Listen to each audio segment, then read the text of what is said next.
बिस्मिल्लाहिर्रहमानिर्रहीम। अस्सलाम वालेकुम प्री नाइन्थ। बेटा लेक्चर नंबर 35 है आज और चैप्टर 9 पढ़ रहे हैं हम। ऑल इज़ नॉट लॉस्ट, सब कुछ नहीं खोया है।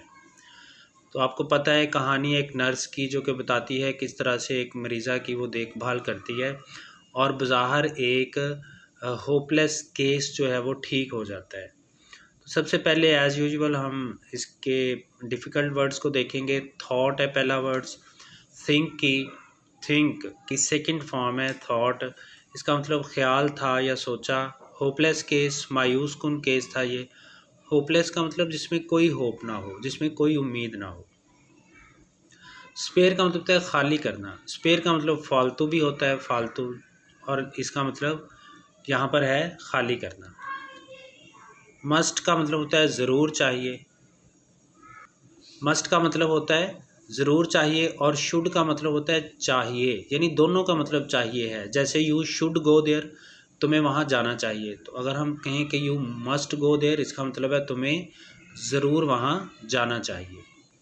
शॉक का मतलब सदमा, शॉक्ड, सदमा।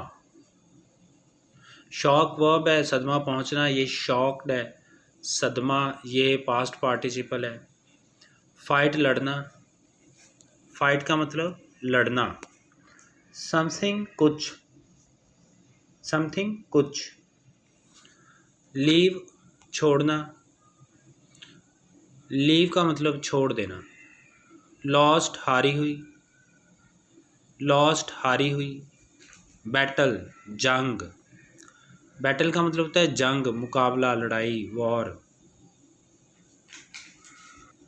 उसके बाद है to make up one's mind, इरादा करना। ये ईडियम है, idiom. To make up one's mind, इरादा करना। जैसे आपने ईडियम पढ़ा था मैन इन द स्ट्रीट, इसका मतलब था आम आदमी।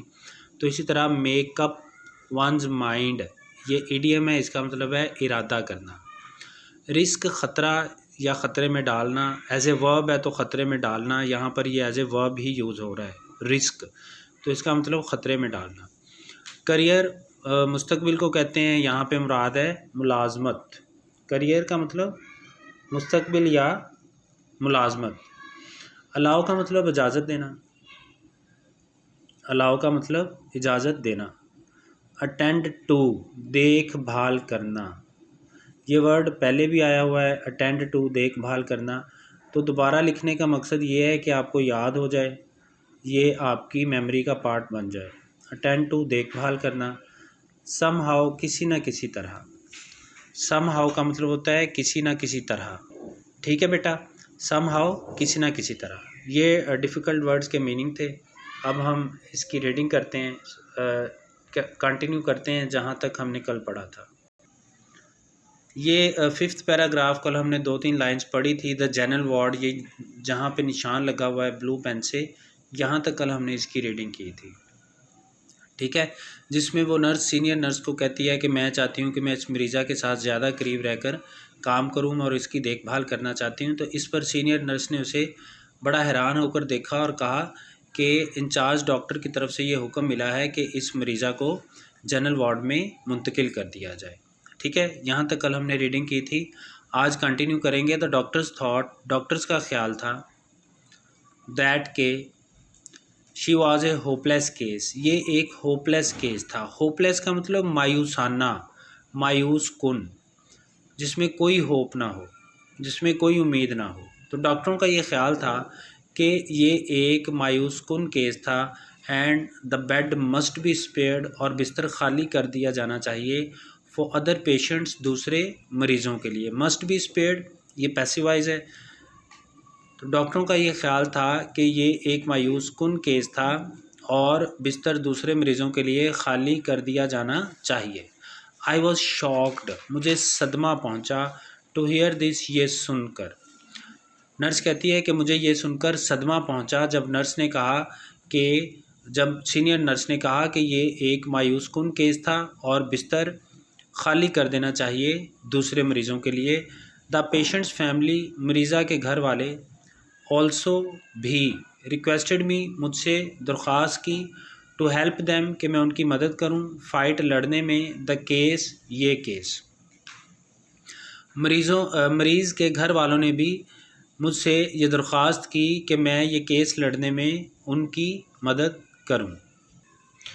ठीक है, मरीज़ा के घर वालों ने भी मुझसे ये दरख्वास्त की, ये अर्ज़ की कि मैं ये केस लड़ने में, इस मामले से निमटने में उनकी मदद करूं। समथिंग, कुछ नीडेड, ज़रूरत थी, टू बी डन, करने की, कुछ ना कुछ करने की ज़रूरत थी, कुछ ना कुछ करने की ज़रूरत थी। यानी नर्स का ख्याल था कि अगर उस मरीज़ा को उसके हाल पर छोड़ दिया जाता तो वो कभी ठीक ना होती, इसलिए उसके लिए कुछ ना कुछ करने की ज़रूरत थी। आई कुड नॉट लीव, मैं नहीं छोड़ सकती थी, माई पेशेंट, अपनी मरीज़ा को, फाइटिंग, लड़ने के लिए, आ लॉस्ट बैटल, एक हारी हुई जंग, ऑन हर ओन, अकेले, ऑन हर ओन, अकेले, खुद। मैं अपनी मरीज़ा को एक हारी हुई जंग लड़ने के लिए अकेले नहीं छोड़ सकती थी। ठीक है, मैं अपनी मरीज़ा को एक हारी हुई जंग लड़ने के लिए अकेले नहीं छोड़ सकती थी। I made up my mind, मैंने इरादा कर लिया। ये मैंने आपको भी बताया है कि ये इडियम है, to make up one's mind, इरादा करना। तो ये पास्ट इंडेफिनिट है, इसलिए मेक मेड बन गया। I made up my mind, मैंने इरादा कर लिया। टू रिस्क, ख़तरे में डालने का, माई करियर, अपनी मुलाजमत, मैंने अपनी मुलाजमत को ख़तरे में डालने का, एंड हेल्प द पेशेंट, और उस मरीज़ा की मदद करने का इरादा कर लिया। ठीक है, मैंने अपनी मुलाजमत को ख़तरे में डालने और उस मरीज़ा की मदद करने का फ़ैसला कर लिया। आई रिक्वेस्टेड, मैंने दरख्वास्त की, द सीनियर डॉक्टर्स, बड़े डॉक्टरों से, टू अलाउ मी, कि वो मुझे इजाज़त दें। अलाउ का मतलब इजाज़त देना। टू अटेंड टू, देखभाल करने की, दिस यंग, इस नौजवान, हेल्पलेस, बेबस, पेशेंट, मरीज़ा की। मैंने सीनियर डॉक्टरों से दरख्वास्त की कि वो मुझे इस नौजवान बेबस मरीज़ा की देखभाल करने की इजाज़त दें। सम हाउ, किसी न किसी तरह, आई वॉज एबल, मैं कामयाब हो गई, to make the patient stay, मरीज़ा को रखने में, इन द ICU में, किसी न किसी तरह मैं उस मरीज़ा को ICU में रखने में कामयाब हो गई। ठीक है, क्योंकि बाकी लोग समझते थे कि ये एक होपलेस केस है, ये मरीज़ा ठीक नहीं होगी, इसलिए वो चाहते थे कि इसको जनरल वार्ड में शिफ्ट कर दिया जाए। तो मैंने बड़े डॉक्टरों से दरख्वास्त की और किसी न किसी तरह से उस मरीज़ा को ICU में रखने में कामयाब हो गई। ठीक है, 5 पैराग्राफ्स हो गए हैं बेटा, कल 6th से शुरू करेंगे। कोई मसला हुआ तो पूछना। अल्लाह हाफिज़।